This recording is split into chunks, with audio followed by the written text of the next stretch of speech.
Fight fans, back to Carl Prusa MMA. My guest today, getting ready, fighting week 1 of the Dana White Contender Series, taking on Ananias Mulumba. He is part of the New England cartel. He's Mr. Tom Pagliarulo. Tom, what's up, my friend? How are you? I'm good. How are you? I'm doing good, man. So here we are. You're just a few weeks away from your opportunity to fight in the Dana White Contender Series. You've been training over in Colorado. Two guys that you're with, Logan Paxton, as well as John Kuhneman, going to be on this season as well. What's it been like training with them? It's good, man.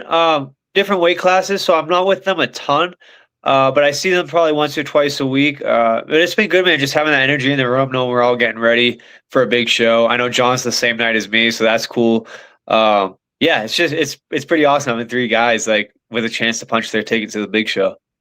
You know, you've fought at some great promotions overall or already in your career. Obviously done some great things in Cage Titans. We last seen you in the PFL. One thing about you, man, there's no boring Tom P fight. You go out there, you lay it on the line, you look for the finish. You're very crafty. You're a very well-rounded mixed martial artist. How much pride do you take in your fighting style?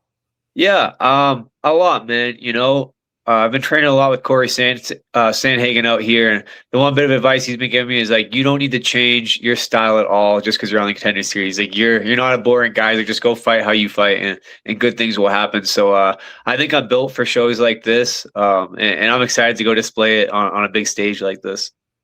You know, there's so many people watching this sport now, and I think, you know, a lot of casuals get caught up in the John Joneses and the McGregors. They see the fame, the glory, the fortune, the girls. Yeah. You don't realize, man, when you're battling it out in the regional scene, you're not making Conor McGregor money. You're waking up early. You're staying up late. You're sacrificing everything maybe to make it to one of the big shows.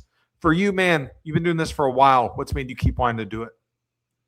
You know, I've just always wanted to know how good I can get. And that's really like my big goal is like, I just want to find out, given my all of this thing, how good can I get at this thing? And I don't think I'm close to finding out yet. I still think I got a long ways to go, and this is another step in finding that answer. And yeah, man, it's a ton of sacrifice, you know, on the regional scene. I haven't worked a full-time job, man, since college, just so I can chase this thing. I don't make much money. My wife works full-time to support me, and so I can do this thing full-time. And moving ourselves out to Colorado has been a lot, and she's taken on the brunt of that. So this is a big opportunity to like show her it was worth it, and hopefully bring home some bigger checks in the future, you know? Absolutely. You know, your last time out, you fought in PFL. Amazing win over Matt Turnbull. Amazing knee to the body there in the first round. What do you make of that performance looking back? Yeah, it was good, man. I'm very critical of myself. There's things I wish I did a lot different. I don't think I respected what was coming back at me too much, so I got a little crazy, a little hectic, but it ended up working out, and I found my finish. I got to take a little different approach to this fight, which I've been planning to, a little more dangerous of a puncher in front of me. But yeah, it was a great performance for my first time out on like a big stage like that, worldwide stage. I'm happy with how it went. Would have liked to make a little more money or get a bonus or something, but I'm happy with the performance for sure. You know, we're coming on about a year layoff here. After that fight, was the mindset kind of just wait around, see what happens, wait to the right opportunity? Yeah, so we heard a lot of things. I had another fight booked with the PFL, and it was supposed to be in April in Boston. They ended up canceling that whole card. They weren't doing one-offs anymore. They wanted me to sign a multi-fight deal. And at the same time, at the beginning of the year, we heard from Sean Shelby, contacted my manager. He said, Tom's high on the list, just keep him ready. So it was like a short notice kind of thing we were staying ready for. So it's just like, man, I feel like I've been in camp all year. I've just been training, staying ready for like a week's notice opportunity. And then finally we got the call with a date for the Contender Series. So it was a lot of sitting around, but man, like I said, I moved out here to Colorado, and it's given me time to kind of acclimate to my new team and build some relationships out here and get a lot better than the last time I was out there. Like my skills have sharpened so much, and I just feel like such a more complete fighter. And just I have a better understanding of the game now, being around the guys I am out here, and I think everything happens for a reason. So, for you, do you find that fighting is more mental than it is physical? To a degree. I think the mental part's like your self-talk's really important, but at the end of the day, like I don't care how bad you want it. If you can't stop my jab from punching you in the face and you know, my weapons that I'm throwing at you, that mental part kind of goes out the window. But yeah, I think in scenarios like how you compose yourself on fight night, your awareness, your level of awareness during your training and also in the fight.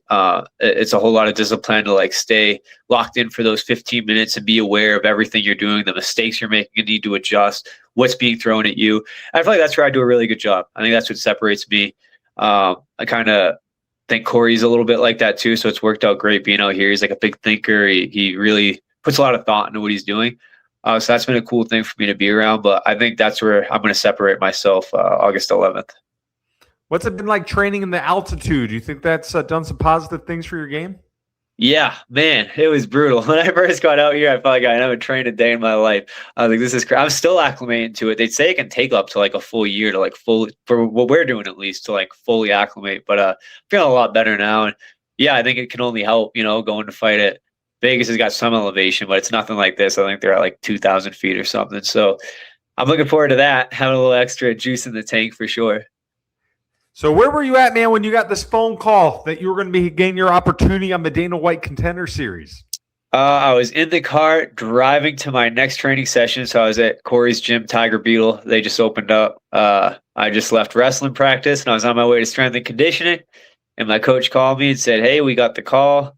I said, right on, I'm in. I didn't even know who yet. He sent me the name, and I was like, sweet. I like the matchup a lot. Tough kid. They're all tough at that level, but stylistically, like I think, one, it's a fun fight for the fans, but also I think I do a really good job with this kind of style in front of me. It's kind of similar to the past few guys I've fought. He's just got a little more power in his hands, I think. And but I think I can expose a lot of holes he has. So you're taking on Ananias Mulumba here, week 1. He was on the Contender Series last year. He almost took out Marwan Rahiki. Overall, what do you think of him as an opponent? Yeah, like I said, tough kid, man. He's got bricks for hands. Stocky, short, stocky dude. I think he's like 5'5" or something, which is crazy. That's what they have him listed at least. Yeah, tough. Like I said, I think there's a lot of holes though. I think he's his best when people are reckless, and I'm my best all the time. I think I can hurt people whether they're reckless or they're trying to fight smart. I feel like you watch that Marwan Rahiki fight. Marwan was getting a little crazy. The times he got dropped, it was like he's standing in front of him on one leg, like just taking crazy chances. And then when he got back to his basics, you saw what happened. He put a hurting on him and stayed patient. This is a kid who's gonna come out and he's gonna give you 100% right off the rip. You got to know how to play that game and know how to pick and choose your moments and then drown him, take him to the deep end. And I think that's what I'm gonna do. And yeah, like I said, tough kid, definitely has potential to hurt you with his hands. Anyone with those 4-ounce gloves can, but I think I'm just a better fighter.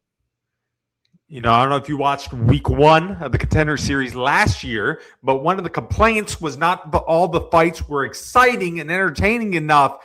With you two guys in here, I don't think it's possible for this not to be entertaining. Yeah. You come forward, he comes forward. It's a lot of power. It's a lot of striking. Would you be shocked if this one goes to the cards? I don't put too much thought into that part. I feel like that's what I've done my whole career. And a lot of times it doesn't end up going to the cards because I stay grounded in just what's in front of me. But yeah, I mean, it's a Contender Series, right? We're both looking to like make more of a statement, I think. And so you can't just go out there and like play it safe and expect to get that contract. So ideally, yeah, I go in there and get a finish. But if not, like let's put on a clinic on this kid for 3 rounds and show what I can do. And if he makes it that long, great. If he doesn't, even better. One really cool thing about the Dana White Contender Series, it's like a show like no other. I mean, it's the ultimate job interview. You go in there, you open the door, you go out. There's no music. They don't even say your name. Hardly anyone's in the building, and you fight. What do you think of this environment? Yeah, it's cool, man. I think it's very primal. I think it's very like authentic. To me, it's like, man, I'm a lifelong wrestler. I grew up wrestling. It kind of reminds me of just like a dual meet in wrestling. You show up, the spotlight's on the mat. You're in that gym and it's pretty quiet. No walkout music in a wrestling match. You just walk out there, shake hands, get right to it. So I'm treating it like that. I see a little more of a risky game we're playing in there, but it's nothing I haven't done.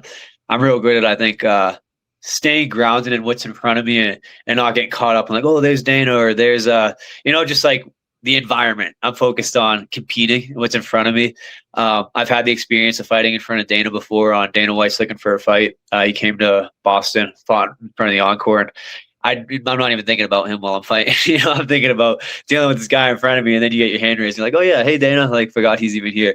Obviously he's a little closer this time around, and it's his show and his house. So I want to make a good statement in there and put on a show for him and for myself, and just show myself what I'm capable of. But I'm not too worried about the environment. I think I'm going to thrive in that kind of environment.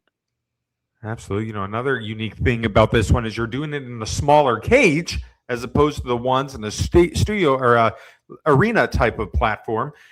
It's going to be a very similar type of cage from what you've been finding on the regional scene. Yeah. Is this something that's come through your thought process at all?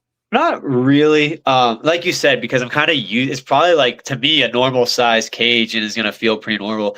I find some pretty, like Cage Titans, they just actually upgraded their cage. They have like a tiny cage.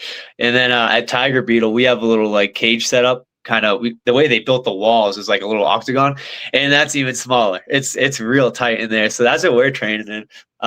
And sometimes we go up to Onyx and we got a little bit of a bigger cage, which is probably a bit bigger than the Apex, but pretty close.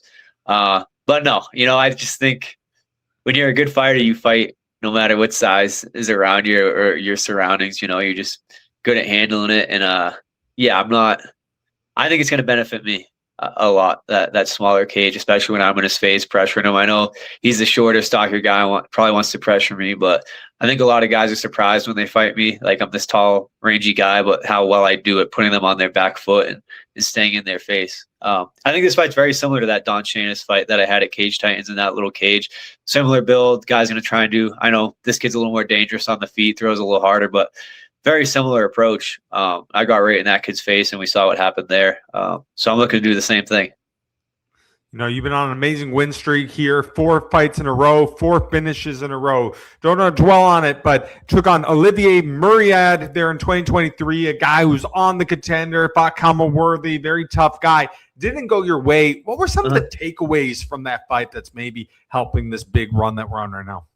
Yeah, I think just like being more, like, there was a lapse in focus in that fight, and that's where I got caught. And I proved a lot to myself in that fight. That kid came out and like mauled me the first round, to be honest, I'm not gonna lie, like separated my shoulder in the first round, was pretty banged up. And I came back and won the second round, like, showed me how composed I can stay and work through that stuff. And like, it's never as bad as your brain makes it seem, like how, like, getting hit like that. But I came back, won the second, was winning the third, took him down, and just got caught in some funky submission. It was just a lapse in judgment. So I just feel like I've been real good about like working on my discipline, and just like I've been saying that word awareness, like while I'm training and while I'm fighting, and staying that locked in. And then just being more, I'd say, aware of my body in training. I had some things going in that one that my coaches weren't too thrilled about me even competing with. And I kind of just like, harder, fuck all this, I'll be fine. And I've definitely pulled back a little bit and not been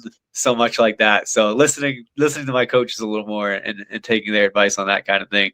So, but we've seen like what I did from that, and how much I grew from then. And I think I'm still growing a ton.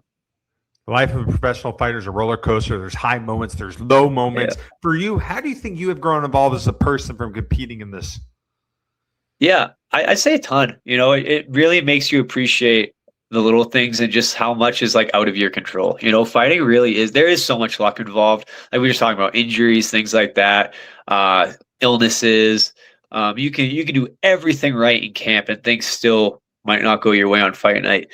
But it's really taught me how to accept that. Like, put your best foot forward, try your best, give your all, be a good person. And the rest is like, there is that little bit of like, what's going to be is going to be, and how to like live with that, and know like I can rest my head on the pillow knowing like I did everything I possibly can. And that's the mindset I've gone into my past few fights with. And it's just freed me a bit. Trevor Whitman out here has been preaching to us, like, make peace with the worst thing that can happen in this fight, and me and him have talked about what that worst thing can be. And that's scary, and it should be scary. And that's what keeps you sharp in a fight is that fear. Anyone who's saying they're not afraid, I'd be nervous if I heard one of my fighters say they're not scared. Like, go in there scared, and that's what keeps you sharp. It's what keeps you surviving, But he said the same thing. No matter what happens, like, you're still you. We still love you, and the people who matter still, like, life goes on Monday, and that's been a very freeing thing for me to fight like that. And I think that's why I'm getting the performances I'm getting. I'm just free in there, having fun and loving what I do. You know, for the most part, most of the casuals that are watching this sport now understand what you guys are doing, trying to get the UFC, trying to get fights, win bigger fights, belts, all that. Very few people understand the fight outside of the fight. That's a fight not to clock in at 9 o'clock in the morning, clock in at 5 o'clock at night. That's a fight to secure financial freedom. It's the fight to live life on your terms, not follow societal norms, create a life that you're happy with. For you, it's just been a big part of the journey. Yeah, I know. Like financial freedom is a big goal, for I think everyone fighting and not fighting. But yeah, for me, I'd say money has been like second. Like I want to make a lot of money and have that, but like I got a college degree. I can go do something else after this, and I know putting the same amount of energy I put into this into something else, and I know for a fact I'll be successful in whatever I do. But like I said, I just want to find out how good I can get. And the money's a bonus to that, and it's an opportunity to make a lot of money in a short window. And that's something I want to do for me, my wife, and if we have kids someday, like be able to set them up, and so they don't have to go do something like this to try and make a lot of money, But yeah, man, that's a bonus to this whole thing for me. It's definitely, if that's your only why, this is a tough game to play just for dollar signs. There's a lot more things you could do for good money. I know at least I could, but passion's a hell of a thing, and that's what drives me, and just finding that answer, man. Let's see how good I can get. Have you thought about that potential moment after the fight? You, 4 other winners beside you, Dana White looking at you saying, "Kid, come over here, get your contract." Yeah, I have like moments where it creeps in my mind, but I try and stay real present and not get like too far ahead of myself. I still got a job to go do, but that's I know my parents are going, my wife, my brother, like my dad was my first wrestling coach when I started in the 4th grade, and he's been along this whole journey with me. So just to I was never like this naturally talented kid. I was actually really bad at wrestling when I started. I was like super uncoordinated, but I was always one of those kids who just worked really hard, never quit on himself. And now all the things we fell short of in wrestling, to look at my dad and be like, look what your son did. I'm a UFC fighter now. That'd be pretty cool. And I'm definitely putting my all in to make that moment happen. And that's my plan, man. Go get that contract August 11th. What would it mean to you to be able to join the UFC family? It'd be just like, yeah, I'd just be proud of myself. I just always wanted to be high level. I always wanted to compete at a high level. Like I said, wrestling, like I always wanted to be this D1 wrestler, go All-American. I just fell short of all that things. And to know I'm in like the NFL or the MLB of my sport, and just like competing in where you're only the best in the world get to compete. Yeah, that'd be special, man. And then I obviously want to stay there too, and show that I can not just get there, but compete there and beat these guys. And man, I know I can. The people around me tell me I can. It's like I just got to go take it one step at a time, and that starts August 11th. Absolutely. All right, Tom, last question for me, my friend. In a perfect world, what is the outcome? August 11th, week 1, Dana White Contender Series. You take on Ananias Mulumba. Man, I think I go in there, be myself, do my thing. I think we get a knockout. We finish this kid. We drag him to the deep water, put him away. And man, if I do that, it seems like a contract's undeniable. So that's what I'm looking to do. Absolutely. Well, Tom, man, thank you so much for taking time out. Fight camp. I know big fight coming up. I can't wait. Very much well-deserved, my friend, and thanks again. Thank you, man. Appreciate you. Absolutely. That's it for us. Dab Carl Peruzza. He's Mr. Tom Pags. You can watch him August 11th, week 1, Dana White Contender Series. Take on Ananias Mulumba. Fight fans, don't blink. This is going to be fun. Take care. See you, brother.